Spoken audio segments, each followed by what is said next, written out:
이때 예수께서 기도하시러 산으로 가사 밤이 새도록 하나님께 기도하시고 밝음에 그 제자들을 부르사 그 중에서 12를 택하여 사도라 칭하셨으니 곧 베드로라고도 이름을 주신 시몬과 그의 동생 안드레와 야고보와 요한과 빌립과 바돌로메와 마테와 도마와 알페오의 아들 야고보와 셀롯이라는 시몬과 야고보의 아들 유다와 예수를 파는 자 될 가룟 유다라. 예수께서 그들과 함께 내려오사 평지에 서시니 그 제자의 많은 무리와 예수의 말씀도 듣고 병 고침을 받으려고 유대 사방과 예루살렘과 두로와 시돈의 해안으로부터 온 많은 백성도 있더라. 더러운 귀신에게 고난받는 자들도 고침을 받은지라. 온 무리가 예수를 만지려고 힘쓰니 이는 능력이 예수께로부터 나와서 모든 사람을 낫게 함이러라. 예수께서 눈을 들어 제자들을 보시고 이르시되 너희 가난한 자는 복이 있나니 하나님의 나라가 너희 것이며 지금 줄인 자는 복이 있나니 너희가 배부름을 얻을 것이며 지금 우는 자는 복이 있나니 너희가 웃을 것이며 인자로 말미암아 사람들이 너희를 미워하며 멀리하고 욕하고 너희 이름을 악하다 하여 버릴 때에는 너희에게 복이 있도다. 그날에 기뻐하고 뛰놀라 하늘에서 너희 상이 큼이라. 그들의 조상들이 선지자들에게 이와 같이 하였느니라. 그러나 화 있을진저 너희 부요한 자여 너희는 너희의 위로를 이미 받았도다. 화 있을진저 너희 지금 배부른 자여 너희는 줄이리로다.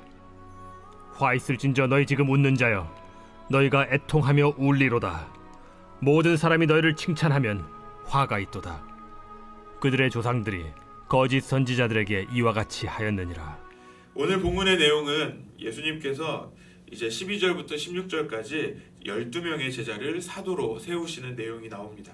그리고 17절부터 26절까지는 제자들과 함께 내려오셔서 평지에서 많은 군중들 앞에서 축복을 받게 되는 사람과 또 화를 당하게 될 사람에 대해서 말씀을 전하시는 내용입니다. 예수님께서 12제자를 세우시기 전에 산에서 밤이 새도록 기도하십니다. 그렇게 기도하신 후에 제자들 중에 12명의 사도를 따로 세우셨다고 말씀합니다. 예수님께서 12명의 사도를 그 세우시는 일을 위해서 밤새도록 기도하셨다는 것을 생각할 수 있습니다. 또 13절에 그 제자들을 부르시고 그 중에 12명을 따로 그 12명을 택하셨다는 것으로 볼 때 예수님을 따르는 그 제자들의 수가 12명보다 더 많았다는 것을 생각해 볼 수 있습니다. 12명, 그러니까 12라는 숫자는 유대인들에게 있어서 완전수입니다. 왜냐하면 12지파, 이스라엘의 12지파를 상징하기 때문에 그렇습니다. 그래서 예수님께서 따로 12명을 선택하셨다는 것은 곧 이스라엘을 다시 회복하실 것이라는 의미로도 생각해 볼 수 있습니다. 이제 그 제자들과 함께 예수님께서 평지로 내려오십니다. 그리고 마태복음 5장에는 비슷하게 산에서 말씀을 전하시는 내용, 그것을 산상수훈이라고 하는데요. 오늘 본문 17절부터 49절에는 평지에서 말씀을 전하셨기 때문에 이것을 평지수훈이라고 제목을 붙입니다. 특별히 오늘 17절부터 19절에는 이 평지 앞에 예수님을 만나러 온 사람들이 어떤 사람들이었는지를 소개하고 있습니다. 그러니까 12명의 제자들이 있었고 그보다 더 12명의 사도가 있었고 그 12명보다 더 많은 제자의 무리가 있었습니다. 그리고 또 더 큰 무리가 더 예수님을 만나기 위해 찾아온 그 많은 군중이 있었다는 것을 보여주는 것이죠. 이 무리는 어떤 무리였냐면 예수님의 말씀도 듣고 병고침도 받을 것을 소망하면서 찾아온 사람들입니다. 여러 지역에서 찾아왔다고 소개하고 있습니다. 유대 지방, 예루살렘을 중심으로 한 유대 지방에서 왔다고 합니다. 이 유대 지방은 예루살렘을 중심으로 한 그 팔레스타인의 남쪽 지역을 뜻합니다. 또 두로와 시도는 갈릴리 동북부를 넘어서 위치한 그 이방 지역이죠. 그 베니게에 속한 항구 도시로 이방 지역입니다.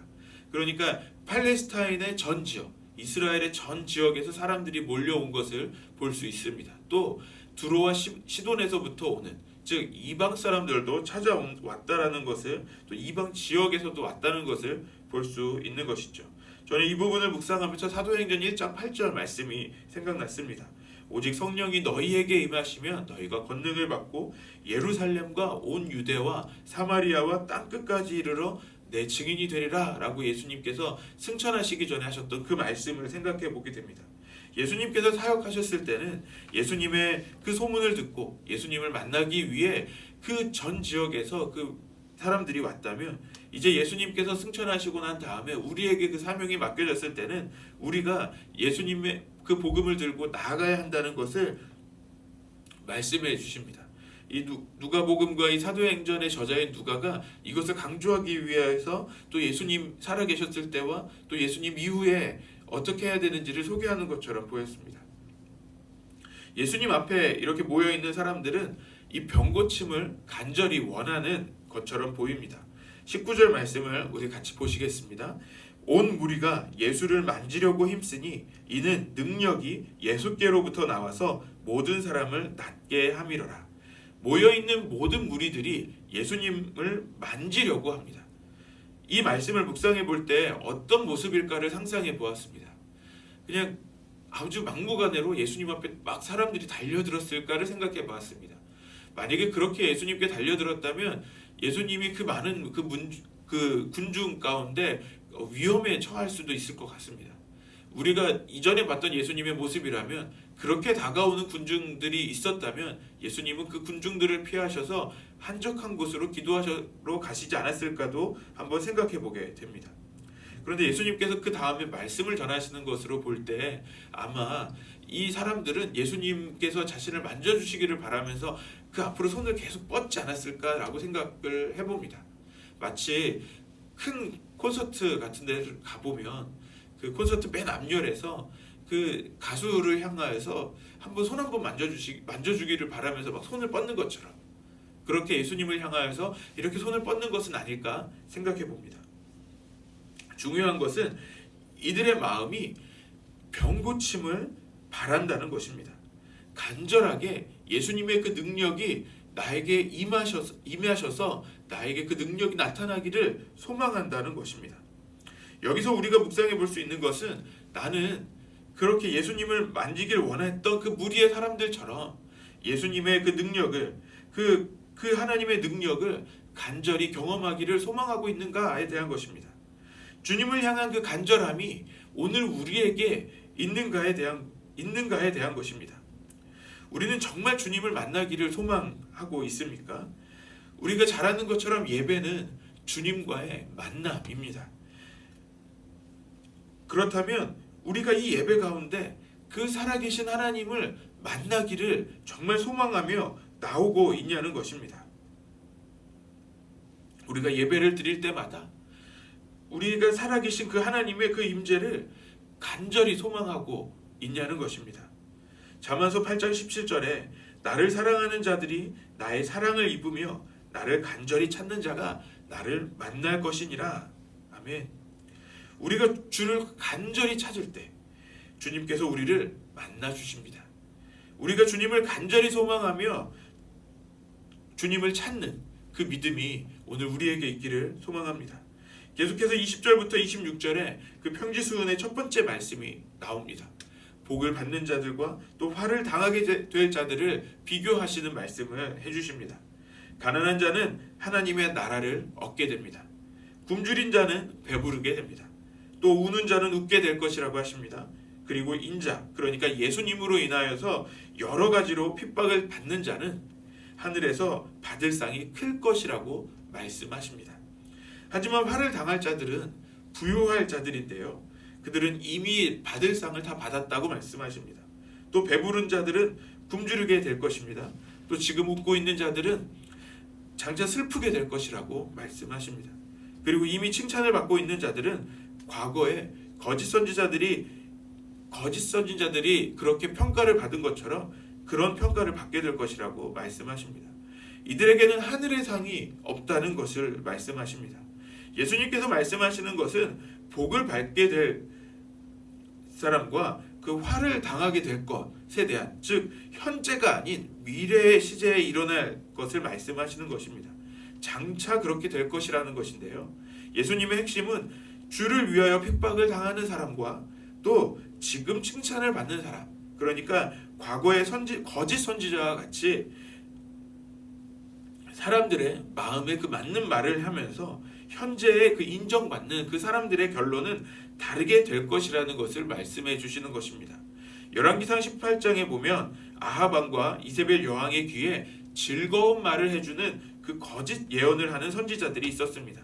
또 예레미야에서는 예레미야가 하나님의 심판을 전할 때 그와 반대되는 그 하나님의 그 소망을 전하는, 그러니까 그 하나님의 심판이 분명한데 그 사람들을 위로하고 하나님의 뜻은 우리에게 있다라고 말하면서 거짓된 예언을 하는 그런 사람들이 있었다는 것입니다. 그들은 사람들의 마음에 맞는 말을 해주면서 칭찬을 받게 되지만 결국 훗날에는 그들은 거짓 선지자라는 그 평가를 받게 될 뿐입니다. 예수님의 말씀은 크게 이 둘을 비교하는 것처럼 보입니다. 거짓 선지자와 같은 삶의 모습은 칭찬을 받고 또 그로 인해 또 부유하고 배부르고 지금 웃으면서 살고 있습니다. 하지만 거기까지입니다. 주를 위하여 핍박을 당하는 사람들은 가난하고 또 굶주리고 항상 울며 슬퍼합니다.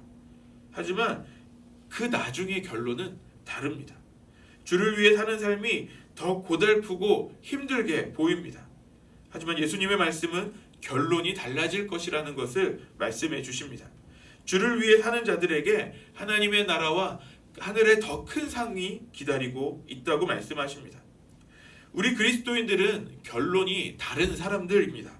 지금은 바로 예수를 믿지 않는 사람들보다 더 힘들고 어려울 수도 있습니다. 또 예수를 믿으며 사는 것으로 특별히 요즘은 더 어렵게 사는 것처럼 보입니다. 남들보다도 더 손해보는 것처럼 보입니다. 특별히 요즘 같은 이 코로나 시대에는 더한 것 같습니다. 하지만 오늘 예수님의 말씀은 우리의 결론은 이미 정해져 있다는 것입니다. 우리의 결론은 지금의 모습과는 다르게 될 것이라는 것입니다. 우리에게는 하나님의 나라가 기다리고 있습니다. 우리에게는 하나님께서 주시는 그 큰 하늘의 상급이 기다리고 있다는 것입니다. 우리 안성열린교회 모든 성도님들이 그 하나님이 주시는 그 하늘의 큰 상급을 받게 되시기를 소망합니다. 또 주님께서 주실 그 큰 상급을 소망하며 믿음으로 나아가는 우리 안성열린교회가 되기를 소망합니다.